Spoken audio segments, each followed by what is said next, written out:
આવતીકાલે રાજકોટમાં વડાપ્રધાન નરેન્દ્રભાઈ મોદી વિવિધ લોકાર્પણ એટલે કે અનેક પ્રોજેક્ટના ખાતમુહૂર્ત કરશે। આવતીકાલે રાજકોટમાં પીએમ નરેન્દ્રભાઈ મોદીજી વિવિધ વિકાસલક્ષી પ્રોજેક્ટના લોકાર્પણ તેમજ ખાતમુહૂર્ત કરશે। વડોદરાના આજવા રોડ સ્થિત લેપ્રસી મેદાન ખાતે જ કાર્ડિયાક હોસ્પિટલ પણ બનાવવામાં આવ્યું છે। શહેરવાડી વિધાનસભાના ધારાસભ્ય મનીષાબેન વકીલે રજૂઆત કરી હતી, જેમાં તમામ ધારાસભ્ય સાથે સંસદ અને શહેર અધ્યક્ષે પણ રજૂઆત કરી હતી કે વડોદરામાં હોસ્પિટલ બને। એસએસજી હોસ્પિટલ ખાતે કિડની હોસ્પિટલ બનશે।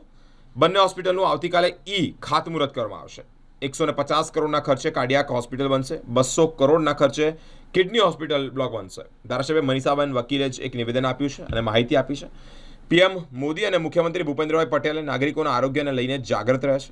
આવતીકાલે બપોરે 3:30 કલાકે આ કાર્યક્રમ યોજાશે, જેમાં મધ્ય ઝોન હોવાથી જ ગુજરાતની સાથે રાજસ્થાન, મહારાષ્ટ્ર અને એમપીના કરોડો દર્દીઓને લાભ પણ મળશે। પ્રથમવાર ફક્ત હૃદયને લગતું હોસ્પિટલ મધ્ય ગુજરાતમાં બનવા જઈ રહ્યું છે। 250 બેડથી જ કાર્ડિયાક હોસ્પિટલ હશે, જેમાં 150 આઈસીયુ બેડ હશે। એસએસજીમાં કિડની અને સ્પાઇન હોસ્પિટલ બનશે। કાર્ડિયાક હોસ્પિટલ માટે 48 કરોડનું ફંડ મળી રહ્યું છે। આ તમામ બાબતે મનીષાબેન વકીલ, જેઓ શહેરવાડી વિધાનસભાના ધારાસભ્ય છે, તેઓએ માહિતી આપી છે। આવતીકાલે આપણા દેશના વડાપ્રધાન શ્રી નરેન્દ્રભાઈ મોદીજી દ્વારા રાજકોટ ખાતેથી અલગ અલગ પ્રકલ્પોના ખાતમુહૂર્ત અને લોકાર્પણ થવા જઈ રહ્યું છે। એના ભાગરૂપે વડોદરા ખાતે પણ 350 કરોડના લાગતના 2 બિલ્ડિંગ્સ ખાતમુહૂર્ત થઈ રહ્યા છે અને એક કાર્ડિયાક હોસ્પિટલ હશે, બીજી હશે કિડની અને સ્પાઇનના રિલેટેડની એક હોસ્પિટલ, અને બંને હોસ્પિટલ 2 વર્ષ કે 2.5 વર્ષના ગાળામાં પૂર્ણ થશે। ખાસ ઇસ્યુ એ હતો કે કાર્ડિયાક હોસ્પિટલ એટલા માટે બનવામાં આવે કેમ કે મધ્ય ઝોનમાં વડોદરા પડે છે અને આજુબાજુના જિલ્લાઓને પણ નજીક પડે। સાથે સાથે અલગ અલગ રાજ્ય જે કે મહારાષ્ટ્ર, રાજસ્થાન અને મધ્યપ્રદેશ એવા લોકોને પણ આનો લાભ મળે એ વિઝન હતું।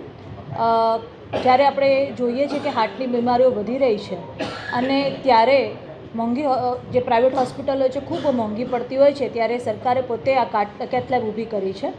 2021થી એક માંગણી હતી કે વિસ્તારમાં મોટી હોસ્પિટલ આવે, અને આ ગ્રાઉન્ડ જે ખાસા વર્ષથી એસએસજીના હસ્તગત હતું, એટલે લગભગ 100 વર્ષ પછી એસએસજીની બીજી બ્રાન્ચ હોસ્પિટલ બની રહી છે એવું કહેવામાં આવે, કેમ કે પહેલાં જ્યારે આપણા મહારાજા સર સયાજી રાવે હોસ્પિટલ બનાવી એના પછી એસએસજી કમ્પાઉન્ડમાંથી પહેલીવાર એસએસજીની હોસ્પિટલ બહાર નીકળીને એક બીજા ગ્રાઉન્ડ પર જઈ રહી છે। ત્યારે વડોદરાવાસીઓને પણ ખૂબ ખૂબ અભિનંદન પાઠવું છું, કેમ કે હવે આ શરૂઆત છે નવા એક પ્રકલ્પની, નવા એક વિઝનની સાથે કે વડોદરા એક હેલ્થ સિટી તરીકે પણ આગળ જઈને સ્થાપિત થાય।